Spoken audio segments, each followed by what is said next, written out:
Apa yang dimaksud dengan saham likuid? Sebelum kita bahas saham likuid, kita bedah dulu apa yang dimaksud dengan istilah likuid atau likuiditas. Di sini saya akan memberikan contoh. Saya memiliki beberapa aset. Ada rumah, tanah, mobil, emas, dan saham. Suatu hari saya kepepet perlu uang untuk biaya berobat.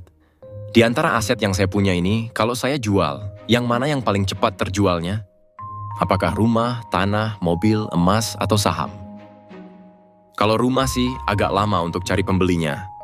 Bisa sih dijual cepat, tapi dengan harga yang sangat murah. Bisa separuh dari harga wajarnya.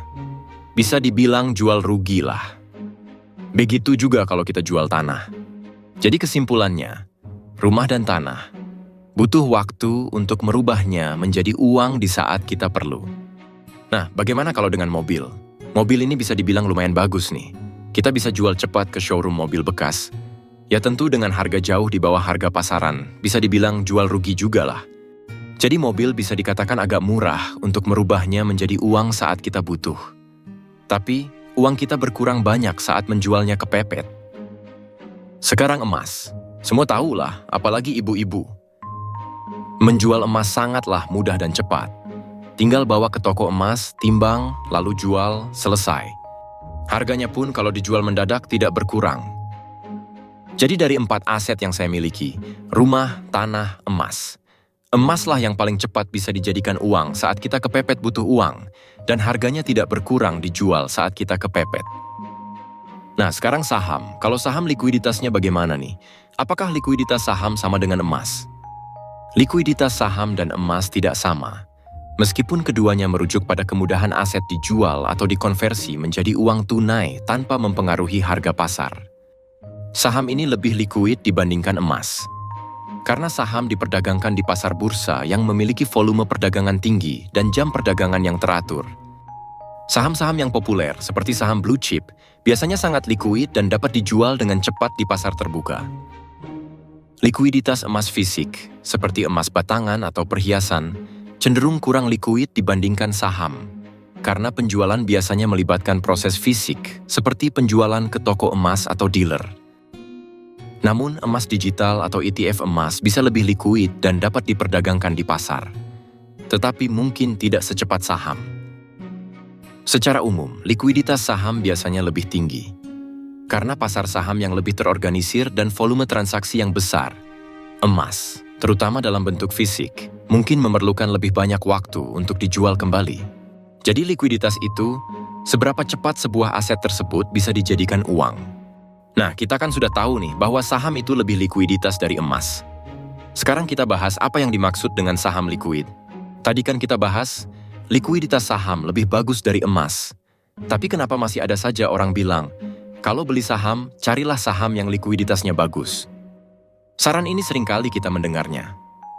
Kalau likuiditas saham lebih bagus dari emas, kenapa masih saja kita harus memilih-milih saham yang likuiditas bagus? Apa maksudnya? Mungkin banyak pertanyaan, sebenarnya patokan likuid atau enggak pada saham itu apa sih? Berapa minimal transaksi saham di sebuah perusahaan bisa dikatakan likuid?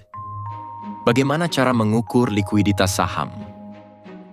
Sebenarnya patokan likuiditas pada saham itu bagi setiap orang berbeda-beda. Tergantung modal kita. Kenapa saya bilang begitu? Karena bagi investor yang mainnya puluhan miliar, itu saham yang transaksi hariannya cuma 1 miliar, 2 miliar, menurut mereka itu saham nggak likuid. Tapi bagi investor yang modalnya cuma 90 juta, 200 juta, atau 300 juta, saham yang transaksi hariannya 1 miliar, 2 miliar itu bagi mereka adalah saham likuid. Karena marketnya masih bisa serap. Sementara bagi investor yang bermodalkan puluhan miliar, seperti modalnya 20-30 miliar, itu value transaksi saham harian perusahaan yang cuma 1 miliar hingga 2 miliar. Menurut mereka sangat tidak likuid, karena masuknya gampang keluarnya susah. Seberapa penting likuiditas saham tersebut? Jawabannya penting banget. Misalkan kita mau nabung saham nih. Nabung saham itu kan kita numpuk lot terus, numpuk kepemilikan terus dalam jangka panjang. Jangan sampai di akhir kita nabung saham, saat kita udah untung, dan mau jual ternyata nggak ada yang mau beli karena nggak likuid. Ya percuma dong nabung saham. Saat udah profit kita mau jual tapi nggak ada yang beli. Itu pentingnya likuiditas jika kita nabung saham. Nabung saham itu selain perusahaannya bagus, likuiditas sahamnya juga harus bagus. Biar kita jual kembali gampang. Poinnya, semua saham itu liquid. Tapi di saat membeli, sesuaikan modal kita dengan volume transaksi harian perusahaan yang akan kita beli sahamnya. Agar saat menjualnya nanti gampang.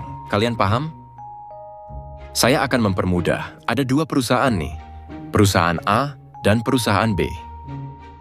Perusahaan A, transaksi harian sahamnya 7 miliar hingga 10 miliar. Perusahaan B, transaksi hariannya 100 miliar sampai 500 miliar. Transaksi harian saham perusahaan ini maksudnya, kegiatan jual beli saham sebuah perusahaan yang terjadi di pasar saham dalam 1 hari perdagangan. Atau sering disebut juga dengan volume transaksi. Jumlah saham yang diperjualbelikan selama 1 hari di perusahaan A, 7 hingga 10 miliar, dan di perusahaan B, 100 sampai 500 miliar. Jika modal kamu 80 miliar, lalu kamu membeli saham di perusahaan A. Dan nanti di saat kamu ingin menjual lagi saham kamu yang total nilainya 80 miliar tersebut, itu akan sulit. Kenapa sulit? Karena perusahaan A tersebut transaksi hariannya saja hanya 7 sampai 10 miliar dalam sehari. Orang jual beli saham di perusahaan A ini, nilai transaksinya itu cuma 7 sampai 10 miliar. Sedangkan transaksi yang akan kamu lakukan nilainya 80 miliar. Yang nggak ketampung lah oleh transaksi perusahaan A, yang hanya 7 sampai 10 miliar itu. Mestinya dengan modal 80 miliar tersebut, kamu membeli saham perusahaan B, yang volume transaksi hariannya 100 miliar sampai 500 miliar dalam sehari. Itu baru liquid buat kamu. Dan bagi investor yang modalnya 200 juta, 500 juta, atau 1 miliar, perusahaan A ini bisa nih dikatakan liquid bagi mereka. Sekarang udah paham dong? Saham liquid adalah saham yang diperdagangkan dengan volume tinggi dan mudah diperjualbelikan di pasar saham.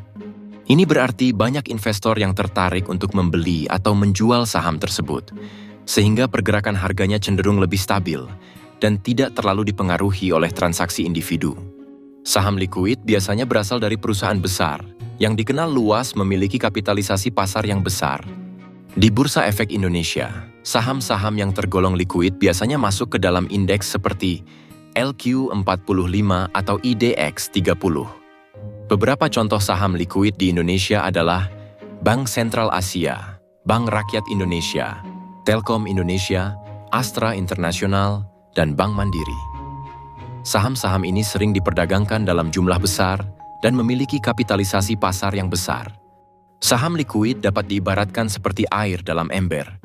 Bayangkan, kamu memiliki ember penuh air yang siap dituangkan kapan saja.